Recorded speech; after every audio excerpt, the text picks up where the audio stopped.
السلام علیکم ناظرین، میں ہوں اسرار خان اور آپ دیکھ رہے ہیں ہمارا یوٹیوب چینل۔ تو ناظرین، آج سب سے پہلے ہم بات کریں گے بشرا بی بی کے خلاف برطانوی میڈیا رپورٹس کے حوالے سے، جس کے خلاف جو ہے پارٹی بھی اس وقت میدان میں آ گئی ہے، اور بات کریں گے ہم پاکستان تحریک انصاف کے چیئرمین بیرسٹر گوہر نے برطانوی میڈیا کی اس رپورٹ کے خلاف قانونی کارروائی کا اعلان کیا ہے، جو عمران خان کے بطور وزیر اعظم کے دور میں بشرا بی بی کے سیاسی اثر و رسوخ سے متعلق ہے۔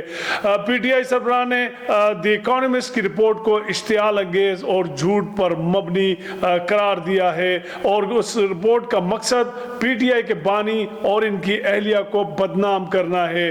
انہوں نے کہا اس سے پہلے بھی ایسے جھوٹے الزامات جیسے عدت کیس ان پر لگائے گئے جس سے وہ بری ہو چکی ہے۔ ان کا بیان دی اکانومسٹ کی رپورٹ کے بعد ہونے والی وسیع بحث کے تناظر میں سامنے آیا، جس میں بشرا بی بی کو منسوب سیاسی اثر و رسوخ، پی ٹی آئی بانی سے ان کے تعلق اور عمران خان کے دور حکومت کے تنازعات کا ذکر شامل تھا۔ رپورٹ میں بیان کیا گیا کہ دونوں کے درمیان روحانی مشاورت کے ذریعے قریبی تعلق کیسے بنا، بشرا بی بی کی طلاق اور بعد ازاں عمران خان سے شادی کے حالات کیا تھے، اور ان پر لگنے والے وہ دیرینہ الزامات جن کی پی ٹی آئی تردید کرتی ہے، جن میں سیاسی فیصلوں میں مداخلت، روحانی طریقوں کا استعمال اور سرکاری تقرریوں پر اثر انداز ہونا شامل ہے۔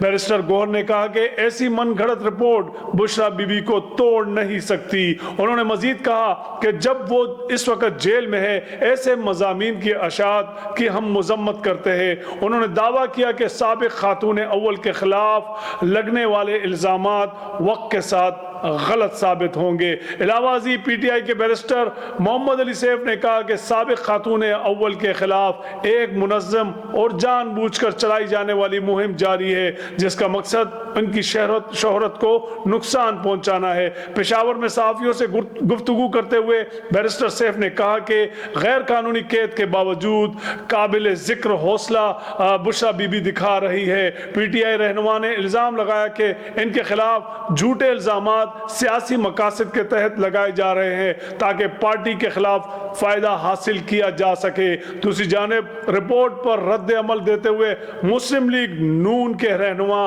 عطا اللہ تارڑ اور طلال چودھری نے پی ٹی آئی بانی اور ان کی اہلیہ پر تنقید کی ہے۔ عطا اللہ تارڑ نے کہا کہ قید تنہائی میں موجود سابق وزیر اعظم نے طویل عرصے تک اپنے فیصلوں کو روحانیت کے پردے میں چھپایا۔ انہوں نے دعویٰ کیا کہ تمام بڑے سیاسی اور معاشی فیصلے ان کی اہلیہ کرتی تھی۔ انہوں نے کہا کہ خان نے جن مخالفین بشمول وزیر اعظم شہباز شریف پر بار بار الزامات لگائے، وہ اب عالمی سطح پر بے نقاب ہو رہے ہیں۔ وزیر اطلاعات نے یہ بھی کہا کہ پی ٹی آئی کا جھوٹے الزامات لگانے کا ایک مستقل رویہ ہے، جیسا کہ 2017 کے احتجاج کے دوران لگائے گئے۔ انہوں نے کہا کہ بشرا بی بی حکومتی فیصلوں پر اثر انداز ہوتی تھی اور پی ٹی آئی بانی ان کی ہدایات پر عمل کرتے تھے۔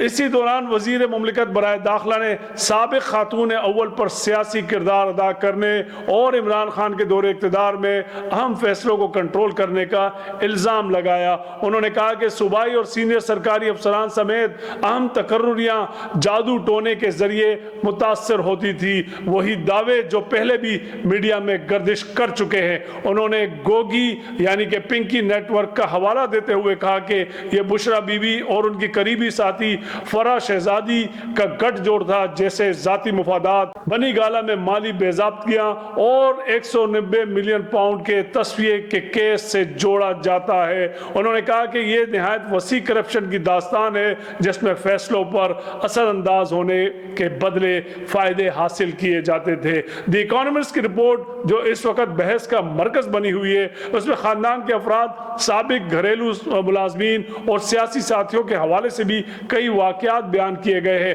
رپورٹ میں ان کے سابق شوہر کے اس دعوے کا بھی تذکرہ کیا ہے کہ انہیں خان کے ساتھ ان کی قربت پر تشویش تھی۔ 2018 میں شادی کے واقعات اور وہ الزامات جن کی بانی پی ٹی آئی تردید کرتے رہے ہیں کہ وہ کالا جادو کرتی تھی اور سیاسی اور ذاتی فیصلوں پر غیر معمولی اثر انداز ہوتی تھی۔ رپورٹ میں یہ دعویٰ بھی شامل تھا کہ ان کے روحانی پیشواؤں کے کے ذریعے خفیہ ادارے خان تک معلومات پہنچاتے تھے اور سابق کابینہ اراکین کے حوالوں سے بتایا گیا کہ وہ سرکاری معاملات کی گفتگو میں غیر معمولی کردار ادا کرتی تھی۔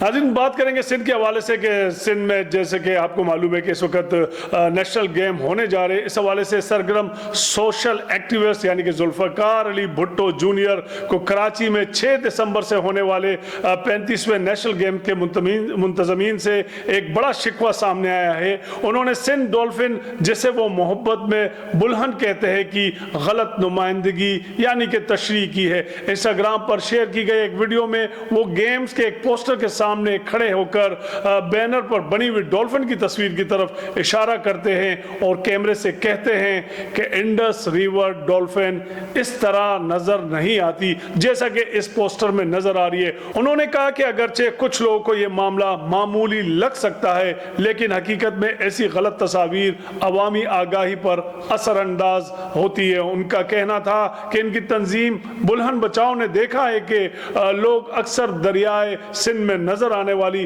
اس نایاب نسل کو پہچان نہیں پاتے، اسے مچھلی یا کوئی بلا سمجھ کر مار دیتے ہیں۔ انہوں نے مزید کہا کہ دریائی ڈولفن جنوبی امریکہ میں بھی پائی جاتی ہے اور برازیل اور کولمبیا اپنے مقامی جانوروں کی درست تصویر کشی کا خاص خیال رکھتے ہیں۔ انہوں نے کہا کہ چونکہ انڈس ریور ڈولفن صرف پاکستان میں پائی جاتی ہے اس لیے اس کی حفاظت ہماری ذمہ داری مزید بڑھا دیتی ہے۔ میٹھے پانی کی انڈس ریور ڈولفن اور کھانے پانی کی بوٹل نوز ڈولفن اگرچہ دونوں آپس میں جڑی ہوئی اقسام ہے مگر دریائی اور سمندری ڈولفن شکل و صورت اور رویے کے لحاظ سے ایک دوسرے سے مختلف ہوتی ہے۔ سمندری ڈولفن کے برعکس دریائی ڈولفن کی بینائی بہت کمزور ہوتی ہے اور انڈس ریور ڈولفن تو مکمل طور پر اندھی ہوتی ہے۔ ان کی تھوتنی لمبی ہوتی ہے جس سے وہ دریا کے فرش میں شکار تلاش کرنے کے لیے استعمال کرتی ہے۔ وہ خوراک تلاش کرنے کے لیے